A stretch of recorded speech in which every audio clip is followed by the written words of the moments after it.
Hey, before we get going, I want to give a quick shout out to our sponsor, eToro. Let's talk about trading. Maybe your MO is just stacking sats once a week, or you're one of those cowboy altcoin traders who go deep into technical analysis. I don't know. Maybe you're just a muggle and you're trying to get into this whole cyber cash thing. Maybe you actually do want to put some skin in the game, but you have no idea where to begin. Now there's one trading app for all of that. eToro. It's a trading platform and mobile app that lets you buy and sell cryptocurrency. And it's also the #1 social trading platform in the world. Listeners, you might even be asking, what the hell is a social trading platform? Copy trading is a feature that lets you mirror the actions of top traders on the platform. This way, you can learn about due diligence and all the other technical things it might take months to pick up on your own just by copying the behavior of the top traders on the platform. So head over to eToro.com and get started on your portfolio today. eToro, smart crypto trading made easy.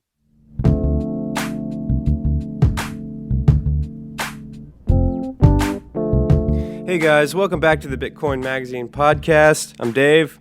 Today I wanted to share this really great interview that our staff writer, Vlad Costea, got with Bruce Fenton. So Bruce is one of the earliest adopters of Bitcoin, and he's still a really big presence in the space. Vlad goes into an intro, explains all that. I just want to say Bruce does a really good job in this interview of reminding us all what's so cool about working in this space. Technology and the people. I just really appreciated this interview, and I just wanted to echo it by publishing it on our podcast.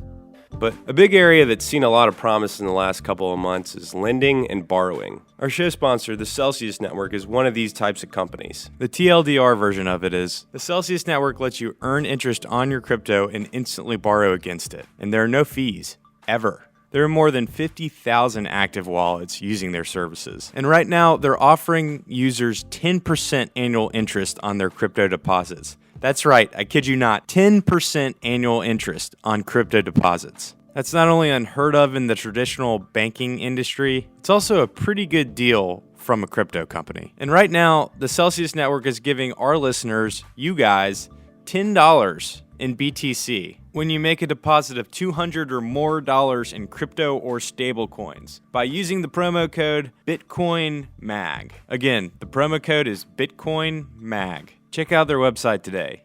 Again, thanks so much to Vlad for getting this. Here's the interview. Hello, and welcome to this Bitcoin Magazine interview. I am Vlad, and my guest is Bruce Fenton, who is the CEO of Chainstone Labs and has been for a long time involved into the Bitcoin space and has a lot of knowledge and financial involvement, so skin in the game. And I'm glad to have him here. So hello, Mr. Fenton. Thanks a lot. Thanks for having me. So you got in the Bitcoin space in 2012, right? Yes.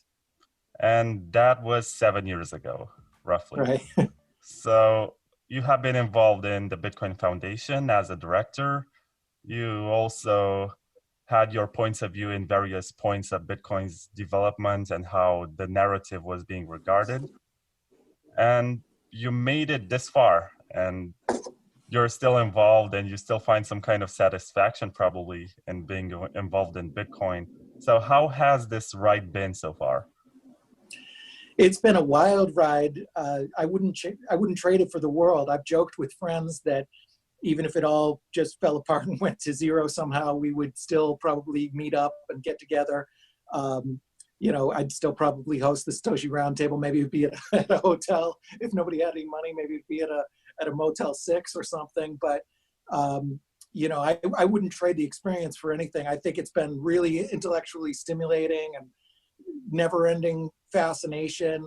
So many interesting people, interesting passions. It's just really exciting, and I've been able to learn a lot. I think anybody who gets into this, some people come from computer science, some people come from law or whatever. I've heard it said that you need to kind of master 9 different sets of knowledge to understand Bitcoin, and nobody comes in with all 9 of them. I had some of the finance and economics ones, but I was lacking on some of the computer science and open source knowledge sets. So I learned a lot about those kind of things, the nature of open source and cypherpunk values and these kind of things. So I wouldn't trade it for the world. I think that's been really exciting and really fun. Yeah, I think what I appreciate about Bitcoin OGs is that they always say that even if the coins went to zero in terms of valuation, they would still support the project and find something interesting in it, and developers would possibly still do cool stuff with the protocol. And this is something that you don't find in other projects. They have all sorts of expectations and financing and VCs, and unless they meet some kind of goals, they're not going to be around and nobody's going to care much about them. Yeah, that's huge. It's really one of the I mean, it's got to be the most powerful open source, in my opinion, the most powerful and important open source project out there. And that's the power of open source, is because there's no metric saying that, okay, Satoshi raised X and it's got to deliver X by, fourth quarter, whatever.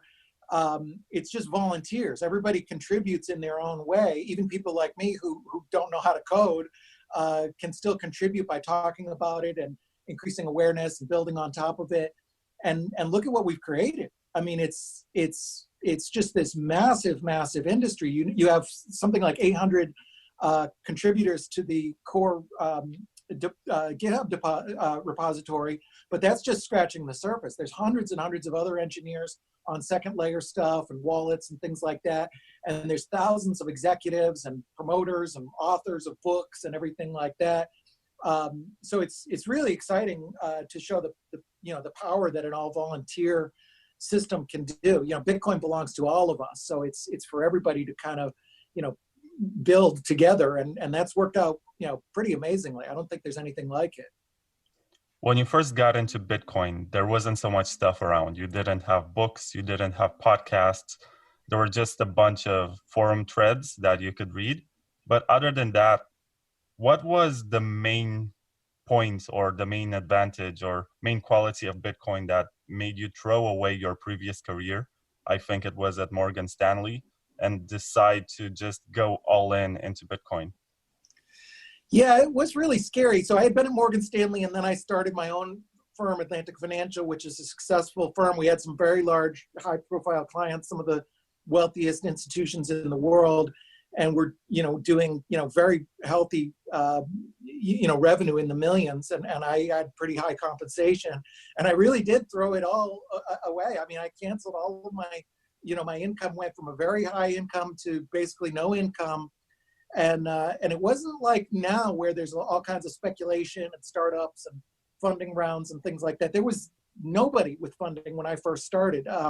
Coinbase and BitPay were some of the very early ones several months after I started, and they were doing really small rounds. So there was no real VCs, there wasn't lawyers, there wasn't any of this kind of thing. So it was a big risk. And I think what attracted me at first was just the electric excitement to go to these events. The first couple events I went to really were life-changing, because it was just this weird, eclectic mix of, strange people and hackers and just real characters, anarchists, but a lot of real geniuses, really brilliant people that I quickly could tell that they really knew their stuff, and they were excited about it. That got me excited about it.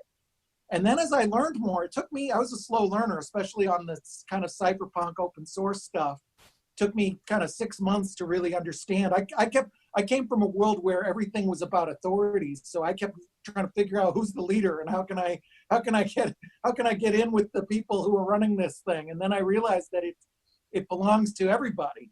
And that was a big mind shift coming from the world. In my previous job, I was dealing with kings and cabinet ministers and billionaires all the time. I was really lucky, which helped me get an insight to how the world works a little bit. Those roles are still important in their own rights, but open source is an entirely different kind of thing. And I thought at first that this sort of mantra of saying, there's no leaders, there's nobody in charge. I'm like, yeah, whatever. It sounds like a politician saying, we want more freedom or something. You don't really believe it until you experience it. So at first it was just kind of the electric excitement. And then later it was understanding like, wow, this is really something different. And understanding that it could do something that you couldn't do before, to not need a trusted third party. Took a little bit of time to sink in. But once I realized that, I said, wow, that's really powerful. You can find out what's true, and you don't need any central authority to tell you what's true. You can rely on your peers to tell you what's true. So yeah, that's what got me excited about it. So do you think that your involvement with the Bitcoin Foundation was mostly due to your previous job and your understanding of the world, and possibly you wanted Bitcoin to be somewhat political? Not really. I think that's a fair criticism, and I understand people that do have criticism of the foundation. The foundation is an interesting animal because it evolved a lot over time. In the very early days, before I joined, there's probably some valid criticism. Some people, I'm sure, wanted to kind of make it like an official organization that's in charge or something like that. But there was also some work to say, there was no, you didn't have a lot of people like Andreas who were sort of speaking for Bitcoin. There was, the media was just learning about this, and they were looking, who can we talk to?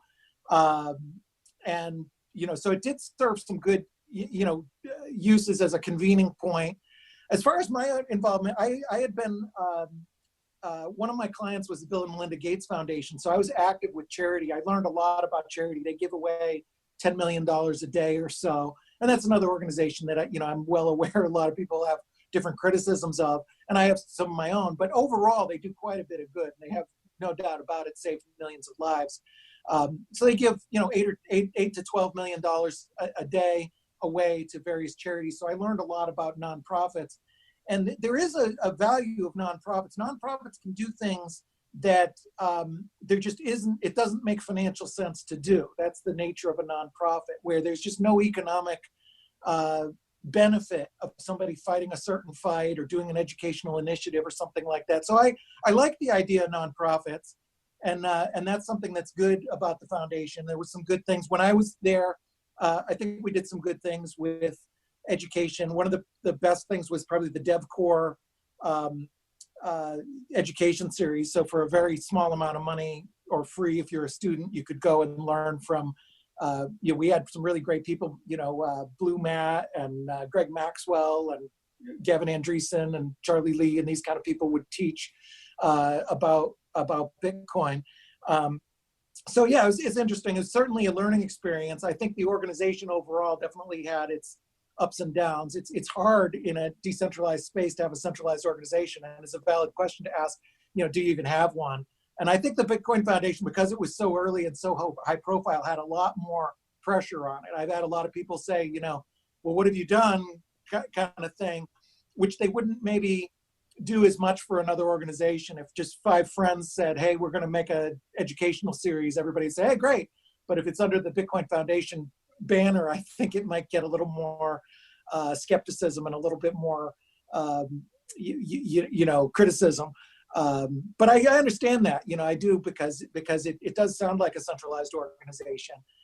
But the most important thing, I think, with Bitcoin and open source is that the foundation never, even when it was paying the main developers like Vladimir, they didn't exercise authority, and this was before my time, but they didn't exercise authority to tell Vladimir what to write in the code. And that's important. And even if they did, what really regulates Bitcoin is what the code people decide to use. So even if you had a foundation that was really powerful and you somehow paid the developers and said, okay, change the code and make it 22 million coins and give me $1 million, it's just never going to fly. Even something, a fraction as controversial as that is never. You look at now, even the smallest movements are very controversial. That's good. That's the way it should be. So yeah, it was definitely an interesting experience. I suppose, not perfect, but I'm probably glad that I did it overall. I don't know. It wasn't. I got a lot of hard time from working with the foundation, but I'm proud of what we accomplished when I was there. Yeah, I think it was also an important early lesson for Bitcoin in general. As if we had this type of experiment now, it would be a lot worse because the community has grown and you have many more miners and more nodes. The protocol is clearly more decentralized than it was in 2013, 2014.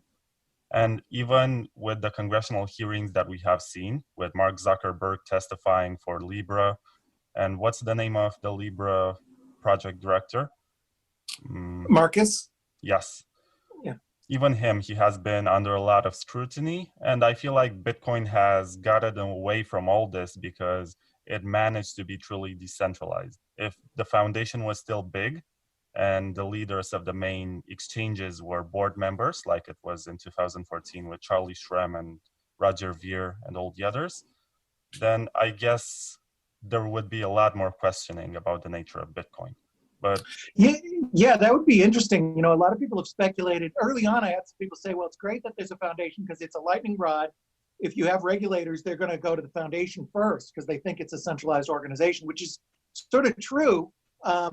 You know, the foundation got all kinds of crazy letters in the early days from, you know, they got a cease and desist from the state of California saying, you know, stop all Bitcoin and, you know, all kinds of crazy stuff like this because they, you know, people just didn't know better and they assumed that it was, you know, it was this centralized organization. People would also go to the foundation and say, hey, you know, somebody hacked me or they bribed me and they wanted a bounty. I want my Bitcoin back. But now nobody would make those mistakes because everybody, you know, even the mainstream media knows that you don't have anybody who has any sort of centralized power over that. And it would be a drawback if they were, you know, bringing, you know, I'm never a fan of being brought in front of congressional hearings over Bitcoin. There's always somebody willing to do it because everybody wants that kind of publicity. But if I ever was asked to testify on Bitcoin, I would just say, you know, it's an idea and the idea is expressed in code and it was given away. So tough, you know, it's people have a right to write down ideas. People have a right to express those in code.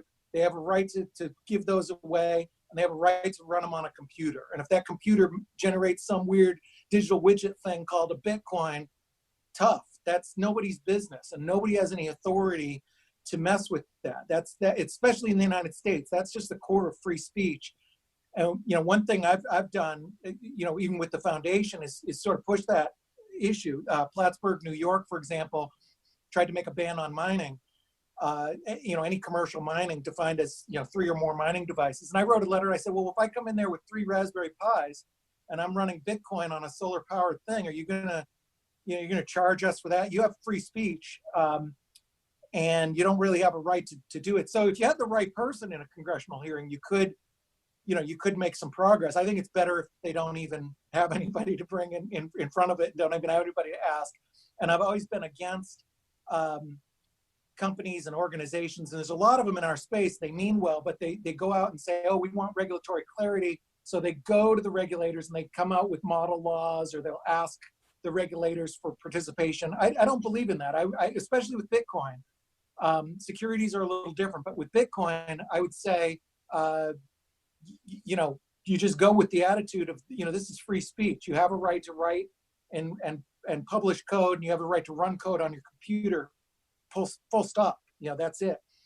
So that's the kind of advocacy I'd like to see. And I would like it to see if there was some organization like that. I don't know if it's the Bitcoin Foundation or some other organization. I'd like to see somebody, you know, be a little bit more, you know, kind of fighting the system with lawsuits and, you know, bringing these up on free speech cases or something like that. Right. And nowadays we see this wave of the so-called Bitcoin maximalism movement. And a lot of people just deny the significance or the purpose of anything else that is not Bitcoin. And they say basically it should not exist and serves no purpose and has no point unless it runs on top of Bitcoin, which is legit from maybe a long-term investment point of view, as we don't know if anything else will exist in 10 years except for Bitcoin. And it's also cautious in terms of network effects, as I don't believe, personally, I don't believe Ethereum will be around for such a long time because it already has too many factions and seems to go into directions that are not part of the original plan. And these plans tend to change during one of their foundation meetings, which to me just means that there's a lot of centralization, which is not desirable for this space. And my criticism for maximalism is that it turns into a cult, and people act like cult members, and they read the same books, they listen to the same podcasts, they talk the same, which can be good for adoption, for spreading awareness. But on the other hand, it can look like we are just crazy people trying to do something that normies will not be interested in. What's your take on that? Yeah, that's a great question. I agree. I think I've always tried to. I went to a small high school where we didn't have cliques like a lot of high schools. We only had small classes, and particularly I got picked on a lot when I was in junior high. So the way that I got around that, I just worked really hard to try and be, have more friends. Basically, by the time I was older. And so I was the person who was friends with the jocks and the nerds and the class president and the geeks and the computer lab. And, I was trying to be friends with everybody. And that carried on, later in my life. I ended up doing work in the Middle East where there's, right after 9/11, there's all kinds of misconceptions. I did a lot of work trying to, have people increase understanding about Islam, different things like that. And so in my nature, I try and, make more friends than enemies in this space. I hope that's something I'm known for. I try and do events and things like that have a variety of people. So I don't like closing off, doors to people. I think that's one drawback. Although I consider myself a maximalist, it really depends who you're talking to. A lot of the people who consider themselves sort of pure maximalists, they think I'm like not a maximalist at all. But then other people on another side are like, oh, Bruce is just way too into Bitcoin. You're not open-minded about things. So it's kind of funny it's just like, with politics, you could have one side or the other who both think you're part of the other side. But I'm a maximalist in the sense that I believe, certainly Bitcoin is by far the strongest chain, most secure chain, by far the best chance of being global money, and really, the only coin that can do quite what it's trying to do in an effective way. But I do think that some of the other projects, they're trying to do something different that may not have the security needs that Bitcoin has. And I'm cautious about doing anything that turns people off, particularly if you get too cliquey, like you say, if you speak your own language and you sort of push people away. You want to recognize there's all kinds of people that we're going to want to participate in this. But there's some benefits that sort of, the hodler of last resort attitude who just has a no compromising thing. I like that those people are helping to protect my Bitcoin and keep my Bitcoin valuable. So some of the real militant maximalists, I can kind of roll my eyes and say, ooh, they're not being that diplomatic, but they're also protecting my Bitcoin because I know they're just never going to compromise on stuff. I don't lose sleep at night worrying somebody's going to mess with the code. Because I know that there's people who will, I think there's people who will give their life for Bitcoin, as crazy as that is. I think there are people, I care a great deal about it, but I think there's people who, really for them, it's like a religion or anything else. And I say that in a kind of a good way because they are protecting this network. But, like any religion or clique like that, there are some drawbacks. So, I think it's good if people can try and understand other opinions. And I always try and say, think about it if you're at a cookout and you just ran into somebody. If you're on Twitter and you're a maximalist and somebody's talking about Ethereum, you're going to, you might butt heads. But if you met that person at a cookout, you probably, you might be the only two people at the whole cookout that understand crypto at all. So you're going to have more in common than the other 100 guests. Even if on Twitter you're mortal enemies, you still might have more in common. And that's why it's so great to meet people. I've been really fortunate to meet so many people in this space. And that combined with my kind of life experience, I think makes it so I'm a little bit more, hopefully forgiving and, trying to make friends rather than enemies. But there's benefits and drawbacks of it, the way it is. I guess there's not much we can do to change it, right?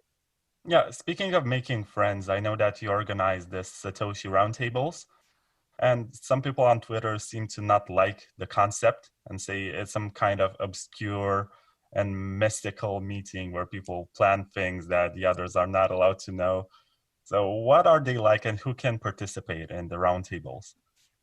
Yeah, it's so one misconception is that it's closed. It's not closed. It's that it's really limited in space. So just from the reality of logistics, we've got just a couple hundred seats, And so, yeah, there is some sort of, I mean, if Brian Armstrong asks for a seat, he's going to get a seat because he runs a very, very important company.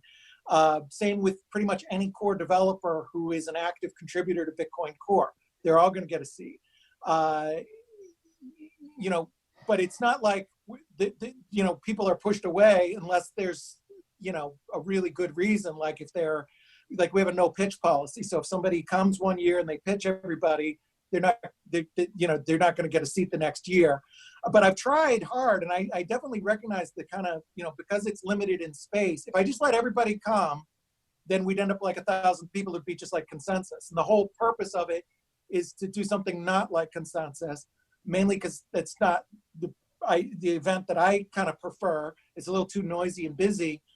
And also just the logistics. You know, I'd need a lot more staff, and it's a different cost structure to do a big event like that. I'd need sponsors. We haven't typically had sponsors. So it's just sort of the format. It's kind of like there's a lot of dinner meetings going on right now in New York tonight with Consensus Invest. It's like a dinner meeting. You know, they're private because, you know, usually limited in space and the economics. And I pay up front for the roundtable ahead of time, and it's not typically a very profitable thing because the model is that there's no sponsorships really. But you know, overall, it's designed to be sort of very high signal to noise ratio, really good conversations, good breakaway sessions. We do a very decentralized format, so it's an unconference style, so people can go and break into the sessions they want. They can talk about Lightning Network or side chains or whatever. I mean, last year was great because you had sort of a couple different very Bitcoin maximalist groups that ended up gravitating together. You know, they're just going to, and some of these people have, you know, the other thing is we try and respect privacy, which is sometimes mistaken for secrecy, which is kind of funny because this space is all about privacy. You know, year 1 and 2, you know, we really had to worry about privacy. I mean, we have pretty good reason to believe that our bags were run through in, I think it was year 2, where a whole bunch of bags were diverted to Washington, D.C. of all places, and they showed up like 2 days later. It was too weird and too coincidental. But in any event, whether it's right or wrong, there are some people who want privacy. So we try and, you know, have the media be in a separate section, and you let people talk frankly in a private way. And there's good reason for that. You know, like if somebody's saying, I think this person might be a scam, but I'm not sure, that's not something if you're a CEO, you're not going to necessarily want to say that on Twitter because you could end up hurting somebody's name when they don't deserve it. But it is something you might say in private. Or you might say, you know, gee, our investors are on our back, or, you know, we're not sure if we're going to make payroll or whatever. These are things that CEOs and developers or other people, they're things that they may want to discuss privately. So we try and have the privacy, but some of these people have you know, revealed themselves, you know, or talked about it. You know, you can talk about it yourself, and you know, they gravitated towards their own sort of interests. So you had a whole bunch of maximalists in maximalist meetings, and then you had people across, you know, on the other side of the venue talking about entirely different topics, and that's kind of what we try and foster. And the other thing we're trying to do is we have this farm in New Hampshire. We're trying to do, we just did one like a few weeks ago. We're trying to do more open kind of community style events that use that same sort of unconference style with just, you know, people talking about what they want, and it organically unfolds in a decentralized way. So I think it's a good event. People tend to like it. It's not perfect. We're always trying to improve it as far as, you know, getting it more inclusive and having more people be able to participate. It is a high priority all the time. So if anybody wants to come, you know, they can always reach out, and we'll, you know, we'll try and make room for anybody, especially if somebody hasn't come before and they're not pitching some scam or something like that. You know, you know, the more the merrier. Is there any kind of elitistic threshold, as that's also a criticism for the roundtable, that you have to have been around some kind of threshold, like you have to have been around for at least 5 years or something to participate, or to Not have really. some kind of involvement? It's sort of, you know, we've had kind of, I mean, the big thing that we've tried to work with is how do we fairly allocate this space? If we have 200 seats, how do we do that? We've, you know, it's in our 6th year now, so we've kind of tried everything. We did sort of, first couple of years was kind of like invitation only. We did one where we just sort of opened it and said, okay, first come, first serve. But that's problematic because sometimes it's a shame if it fills up and then there's, a really accomplished developer or CEO or investor or something who just doesn't have time to register early on. And we've never kicked anybody out to make room for somebody else, that's for sure. But we always try and make room for the people who are going to add the most to the conversation. And that's a big metric. How do you know who's going to add the most? It could be, we try and have a diverse group. So sometimes, like one year we had no lawyers. So I went and called a few lawyers and say, hey, you got to come. Then one year we had like a whole bunch of lawyers. So I was sort of like, oh, we need more developers now. So I called some of my friends who are developers. We try and even it out. If somebody is interesting, like a voice that you haven't heard from, somebody from another country that isn't usually represented, they could be brand new to the industry, like a new startup, or if somebody interesting, like William Shatner is coming this year. He, I think, found out about it through somebody who had attended a few times. They said, he has an interest in crypto. He's been talking about crypto a bit on his Twitter. And one of the attendees said, hey, you ought to come to this. He's not like a paid guest or anything. He's just attending. And so Shatner doesn't have some huge street cred when it comes to Bitcoin coding, but he's just an interesting person. He has an interesting life. He's a celebrity. So, and there's a couple people like that. There's different celebrities and stuff that have come. It's really hard.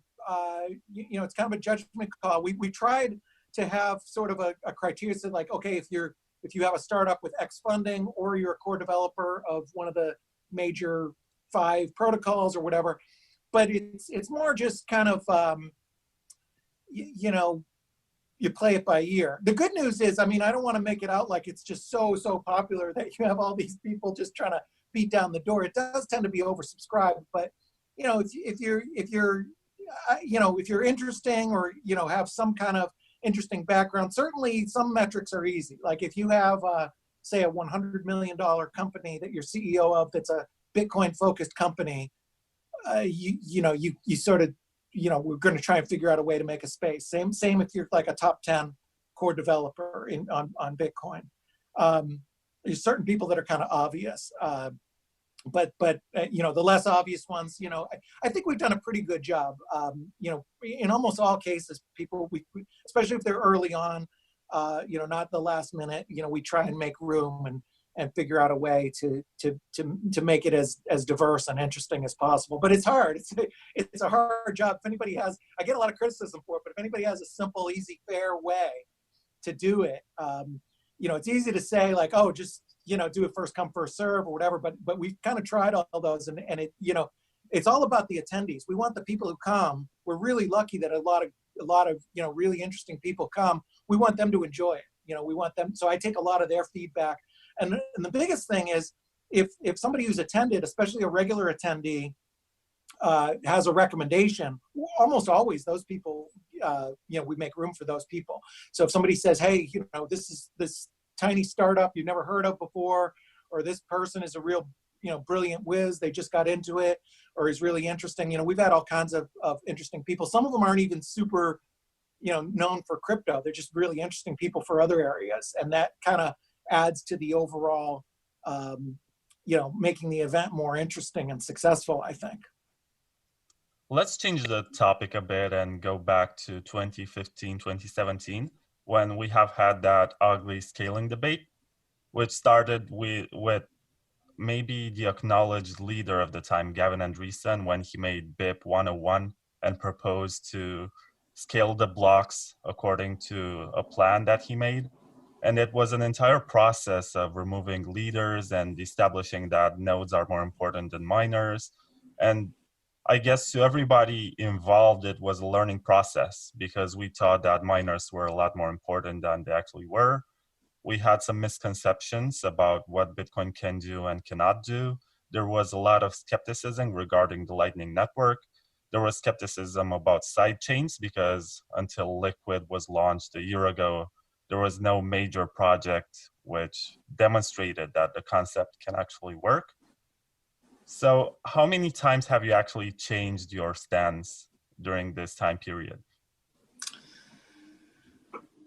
Um, I think I was pretty careful to not be too strong about taking a stance. I was definitely uh, open-minded to the point of annoying people. I think I open-minded to the point of almost having a stance. I was kind of arguing both sides of the issue, and I argued for kind of if you have sort of the NYA sort of corporate side versus the developer side, I kind of most of the time probably argued the corporate side. I don't think I went so far as to, and in certain things, like I definitely didn't support the NYA, and I didn't support it, but I sort of argued on that side, partly because I was learning myself, and I still hadn't made up my mind, and partly because I think that one of my strengths, especially coming from the corporate world, one of my strengths is kind of, I've been a salesperson and kind of a debater sort of person, so I think I have a strength in taking other people's opinion, trying to put them in a way that I can sort of argue a case for somebody else. So in the very early days, when it first began, like a lot of people, I just couldn't understand why can't you just fix it? Just get together and compromise and fix it. But a lot of the people from more of the strong development side, people like Adam Back, he's probably the best example. And he was very kind to spend a lot of time with me and people like me. I remember one time we spoke on the phone for like 3.5 hours one time, and he was just trying to explain to me and convince me, what's different about open source and why this works.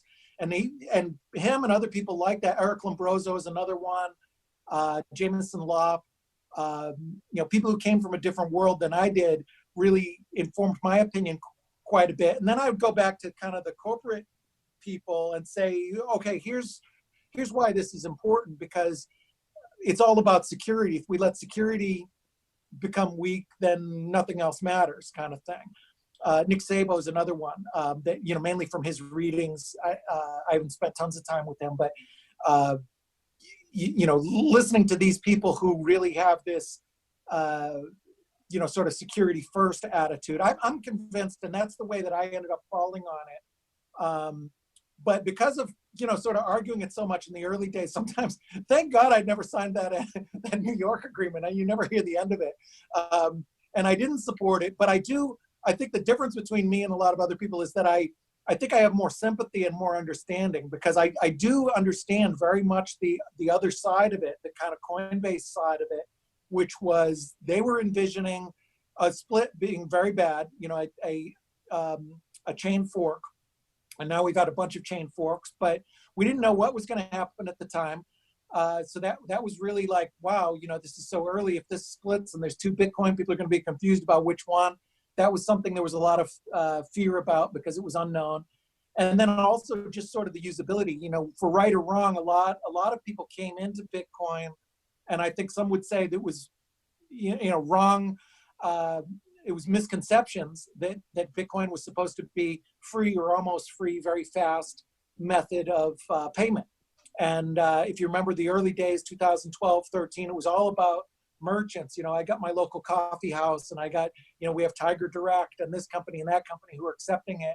And that's what everything was about. So when fees, I remember one time Roger Ver gave a speech. He's like, we're going to be paying, if this continues, it's going to be 30 cents for a fee. And everybody's like, oh my gosh, 30 cents. That'll just wreck Bitcoin. At least some people thought that. There was other people who said, no, that was never what the point of Bitcoin was. And you've got to be careful about kind of rewriting history sometimes too. There's, you don't want to just go too far to the store of value side. But I think my opinions were really evolving on that. It was, a very interesting learning experience. I'm really glad I had a front row seat. I'm definitely not the smartest guy in this space by any long shot. There's so many really smart people. But one thing that I am really thankful for is that I've had a good seat to something that's just as interesting as any movie or Game of Thrones episode in the world. And I did get to sit in a lot of these meetings. We had meetings that I was involved with, and phone calls and things like that. And I'm good friends with folks on all different sides. I like a lot of people from the different sides of this complex issue. And I'm really, really thankful for that. But overall, I think that most people were trying to do the right thing, I guess would be my biggest takeaway. I came out one particular way. I happen to sort of agree with the Bitcoin maximalist, don't change, keep the security first. But, I respect the other people on the other sides too. So how do you feel about the fact that we had a chain split and now the big blockers have a blockchain of their own to experiment with the big blocks? I think it's good overall. I mean, I think that I'm not a big fan of trying to use the name Bitcoin. It's a little hard to say, okay, this is the real Bitcoin. No, that's the real Bitcoin. I mean, it'd be really clean and easy if you just, and I think it would probably be more successful if they would have just called it Bitcash. And, this is a fork of Bitcoin. And here's the thing. I mean, I'm talking about Bitcoin Cash. For Bitcoin SV, I don't know. I'm not even a fan of kind of using the Satoshi name. We're trying to decrease the Satoshi name for the Satoshi Roundtable for a similar reason. When the name came out, it was kind of abstract, like Sats or something like that. But that's another issue. But forks are great because both chain forks and code forks, because that's the nature of open source. Everybody can have their own ideas and everybody can run their own thing. And I do believe that almost all of these projects help Bitcoin because if anything, you can learn what doesn't work. It can inspire Bitcoin to be more competitive in certain things. And there's always going to be some group, usually a minority group, that just wants to do something different. They're going to want their own method of account or whatever, and that's just the nature of the world. I don't buy this idea that everybody's all going to agree on one thing. We've seen that already. So I think the forks are good in the sense that it's a learning experience, and there's people that just might not, for whatever reason, might not be interested in contributing to Bitcoin or building on Bitcoin. And it's free, and it's open source. So the nature of the software license is that anybody can do anything with it, and they can try it and run their own code. And if they have something that's worthwhile and has market value over time, then that'll be good. If not, then it's a learning experience. So I'm not against those. And I don't buy the argument that having lots of people contribute to other projects is a drain on Bitcoin, because I mean, the Ethereum community, for example, is so different in many ways. A lot of those people just wouldn't be contributing at all. It's not like all those thousands of people would be involved in Bitcoin if they weren't. It's like they're maybe have different interests, different things that they're doing. And hopefully the overall ecosystem benefits from that. Some of the projects may not benefit the Bitcoin ecosystem, but I think overall Bitcoin is better now than it would have been if for the last 4 years, say, you didn't have any of these projects, Right. Now let's shift the point of discussion to privacy. As you have mentioned before that privacy is important during Satoshi Roundtable meetings. So what is your stance in regards to Bitcoin privacy? And I guess you have multiple layers for sending privacy, receiving privacy, protocol level privacy with Tor and stuff, and sometimes wallets fix that. But I suppose that after the scaling debate has settled and we have had Lightning, it just opened the gates for privacy conversations, and whether or not we want confidential transactions or we want to move our Bitcoins to side chains or mix them or do stuff like that. Well, what do you think about privacy in Bitcoin? I think it's really, really important. I think from a computer science standpoint, there's a lot of people with sort of similar technical skills to me, which is like, I'm a big techie compared to your average person on the street, but I'm a fool compared to somebody who's a real developer. So a lot of these things should be left to the, a lot of the more advanced discussions on the implementation of these things is more of a, more technical. But from a, overall priority standpoint, I think that privacy should be way, way, way up there. I suppose security has got to be always first, but privacy, I would put maybe number 2, 3, something like that. There's probably smarter people than me to ask on that, but I think privacy is really important. And I think that it to me, what Bitcoin is, fits really well with privacy. I view the Cypherpunk Manifesto as kind of the origin and soul of what Bitcoin is. And that it's a short paper, but it's all about privacy. And it was written even before we have these concerns that we have now. It was written before we worried about everything we know about Snowden and China and the United States and the NSA and everything. Not to mention corporations, Target and the VA and everybody else who leaks your records. You have people actively spying on you. And you also have people just voluntarily giving out information. I've become a fan of TikTok lately because I think it's a great next generation platform. The power of these very short videos is very powerful, but the amount of information they're going to know about people, it's just stunning. They're going to know what your favorite color is, what kind of person you're attracted to, what kind of car you like. Over time, if people are watching hours of short videos and they're skipping some and liking others, that's very powerful data. So I'm very, very cautious about privacy in this digital world. And that was envisioned in the Cypherpunk Manifesto and some of these other early works, some science fiction and other things. So I think for Bitcoin to, live up to its vision, privacy's got to be a huge, huge priority. And so it's always tricky. Anything in the core protocol, you want to be very, very cautious about messing with it. And especially, I don't even know if anything that requires a hard fork is even that practical, because anything that's at all controversial, it's a challenge. It can result in another chain fork or whatever. But I understand there's a lot of tools. There's obviously, second layer kind of things that can enhance privacy. And there's a lot of other things that can be added. And I understand that Litecoin is adding Mimblewimble. I think that if there's more of these kind of things that are working with other protocols, then hopefully they'll be. And I don't even know if technically that's a good idea or not, but hopefully something like that will be implemented to Bitcoin. And I think that. So the world is really complex now, and one of the good things about Bitcoin is that it can make the global economic world just that, global. And we haven't really had that before. It's been very hard to send money from country to country, very hard to move securities and things like that. Bitcoin makes it able to do that, but the world is a very complex place. There's nothing where you're going to have all of these different authorities agree. The government of Israel and the government of Saudi Arabia, the government of Taiwan, the government of China, and the Dalai Lama are not all going to agree on who should be banned and censored. And the United States has relations with all those groups, so they're not going to agree either. And so I'm really a big believer that you need a base layer that's really, really hard to censor and as close to immutable as possible, and also that enables people to build the privacy on top of it.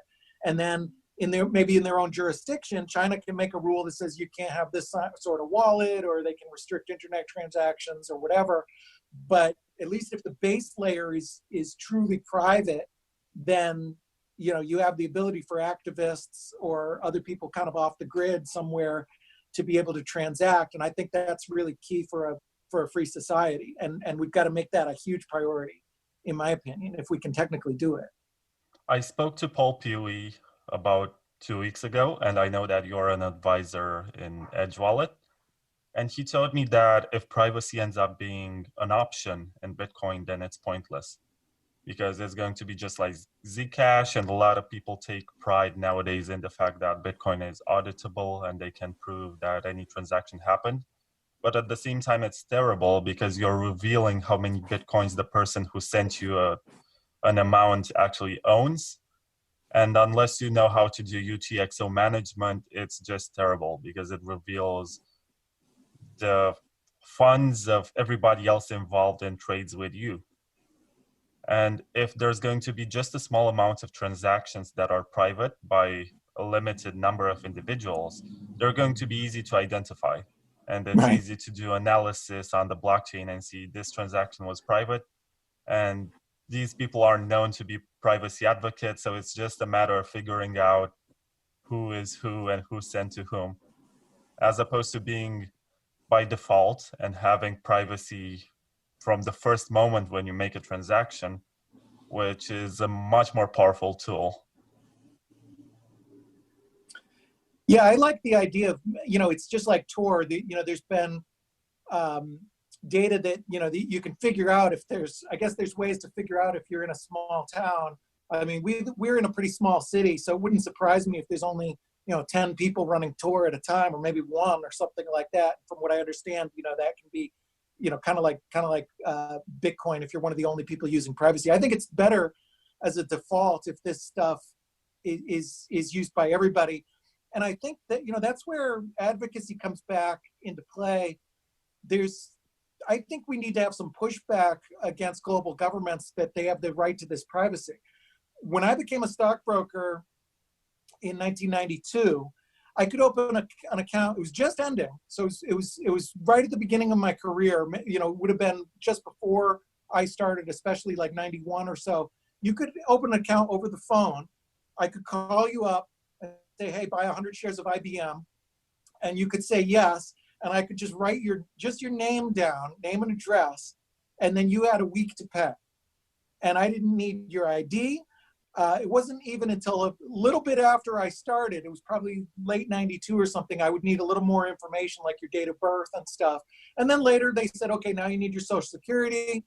And then they said this, and then they said, okay, now you need an ID. And a lot of the older brokers just freaked out. They're like, ID? It's going to kill my business. What the hell business is of ours to ask for an ID? It would be like going to somebody selling milk right now. If you went to the people selling milk and say, okay, from now on, anytime you sell milk, you got to have an ID. And the old stockbrokers are like, well, what are you talking about? What do I need an ID for? They want to buy IBM stock. That's their business. That's their money. If the IRS thinks they're cheating on their taxes, let the IRS chase them. I'm not taking an ID. And there was a big uproar about it, but the government just slammed its fist down. And now, 20 some odd years later, it's like the government has this birthright to, forget about your ID. You need, 2 forms of ID and your social and all this other information. It's like, well, wait a minute, hold on.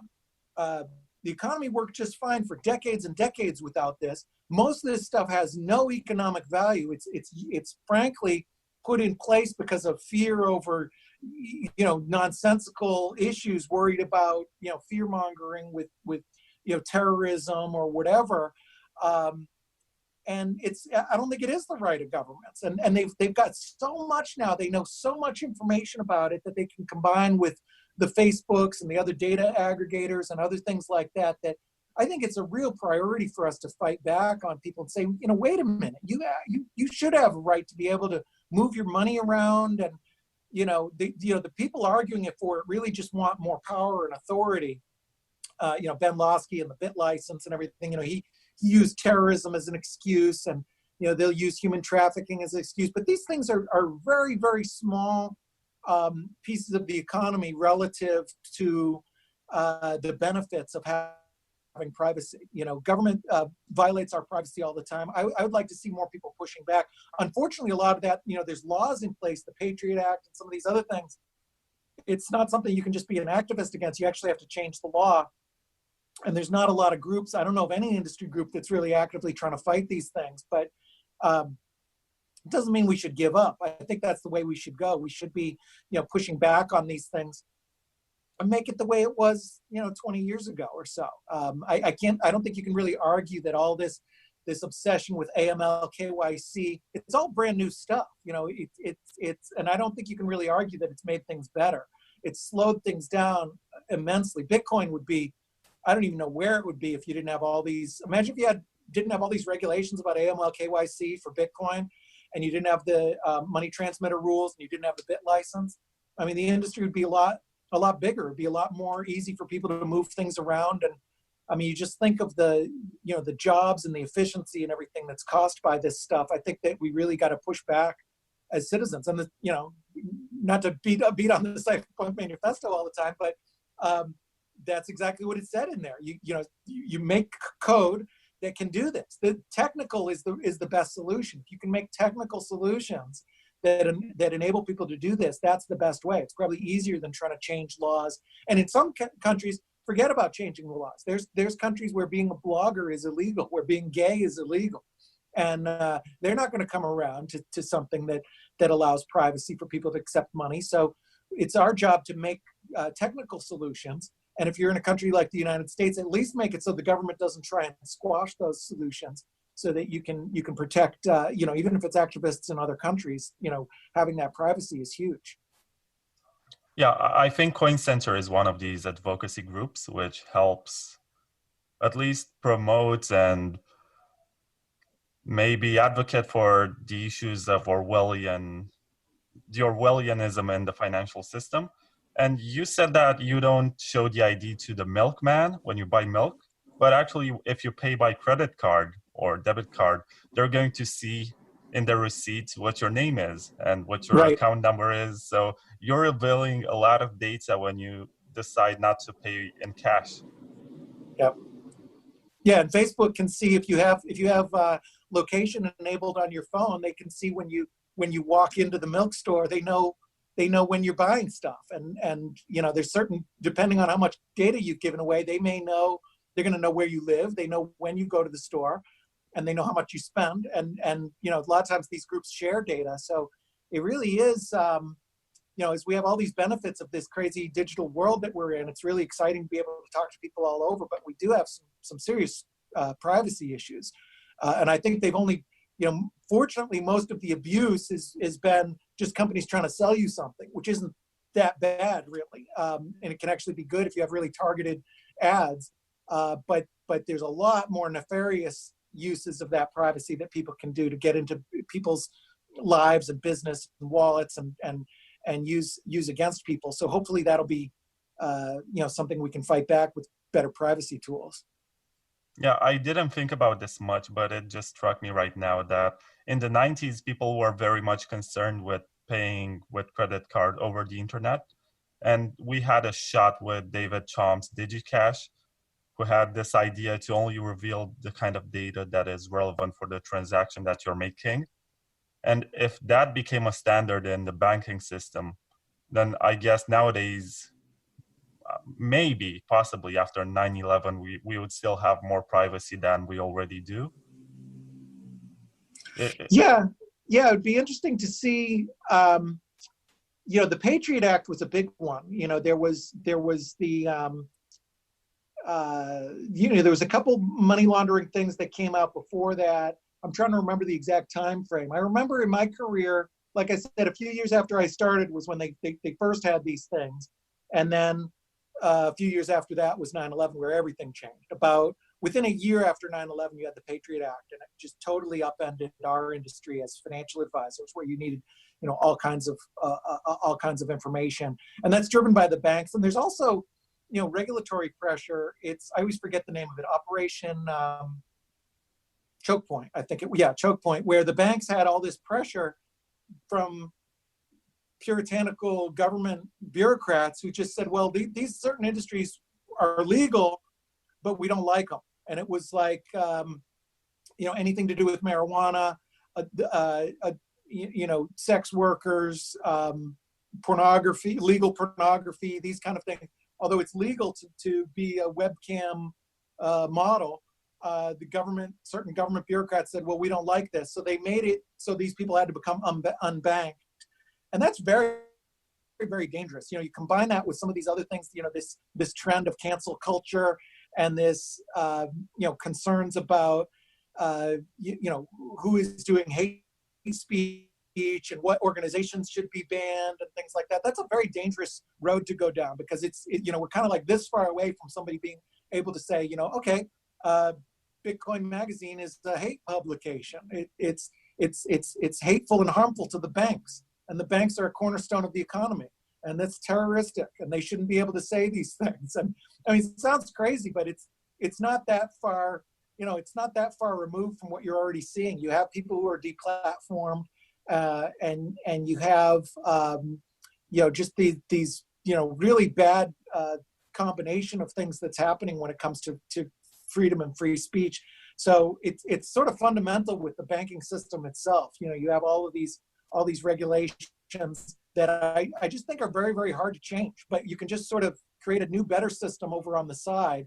And you still have some, that's what I'm seeing with securities. You have some, base regulations, but at least all of the stuff that's piled on top of this over the years, that's sort of not part of the regulations, you can ignore. So hopefully that, I'm really optimistic. I think it's one of the only hopes for humanity if we continue down this road where we have no privacy and government and corporations know every single thing about us because of these surveillance devices that we all are addicted to carrying around in our pocket. Technology is the only hope, really. So do you believe that Bitcoin in the end, after it becomes private and fungible, should become much more of a mean of exchange than it is now? Yeah, I think it would be. I mean, particularly if you could get people using it more so that it becomes, it's already its own system. But right now, a lot of it is focused on ramps and off ramps. And that kind of goes with Bitcoin by itself is much more private than your classic fiat rails system where your identity is tied to everything. So if Bitcoin has more privacy and more usage, and you see it using as the settlement for more I want to see it be used for settlement for the global securities market and your coffee, then in a perfect world, people are earning Bitcoin kind of privately and they're transacting privately, and they can comply with whatever government jurisdiction rules there are in their own jurisdiction about what they have to report or whatever, but at least they have more control over it. I think that could really help adoption. And there's a lot of legitimate needs that people have for privacy. And maybe if we see more erosion through, what we're seeing with the government and social media and the regular media, if they continue to erode our privacy, maybe people will take more, take that more seriously. I mean, one of the other things that's been good about being in this community is that I think we're all a lot more security conscious than your average person. I mean, your average people don't even use two-factor, but your average Bitcoiner not only uses two-factor, but they don't use SIM two-factor. They use, and they have redundant devices and different fake phone numbers and fake addresses and things like that. Just because we're more security conscious. But if people have their privacy eroded, maybe you'll see more people doing that kind of thing. And that definitely, hopefully will fit well with Bitcoin, using it using it more often for those people who want that kind of privacy. But like you said, it's not there yet, because you have these organizations like Coin Analytics that can, they can find out quite a bit from a Bitcoin transaction the way it is now. So we definitely need to have some changes in the way things work for that to be realized. Also, I guess we need to educate Bitcoin holders to not order stuff on websites like Amazon and give their home addresses, because that leads to a kind of record which associates their Bitcoin wallet with an address and a name, and that will end up doxing a lot of other people who transacted with them. But anyway, my last question for you is, are you coming to the Bitcoin 2020 conference in San Francisco, which takes place in March? Yeah, I don't have that on my schedule, but it looks really good. I'd love to see if I can work it. I've seen some of the posts on it. It looks like you've got a great group of speakers there. So yeah, we have Tony Hawk. Like to check it out. What's that? Well, we have Tony Hawk. Cool. And Nick Szabo. Yeah, awesome. So it's going to be great. Yeah. Consider this some kind of invitation. All right, cool. So Mr. Fenton, this was really great, and I feel like I've learned a lot during the last hour. And I'm happy that you took your time to talk to me and do this interview. So thank you very much. This is really fun. Well, thanks for everything, and keep up the good work. I mean, you guys have been, for a long time, just a fixture in at the center of this whole world. In the broad crypto world, Bitcoin is, like I said, by far the most important technology in this whole industry. It's the ultimate blockchain, and you guys have been the ultimate publication in covering that. So, good work on that.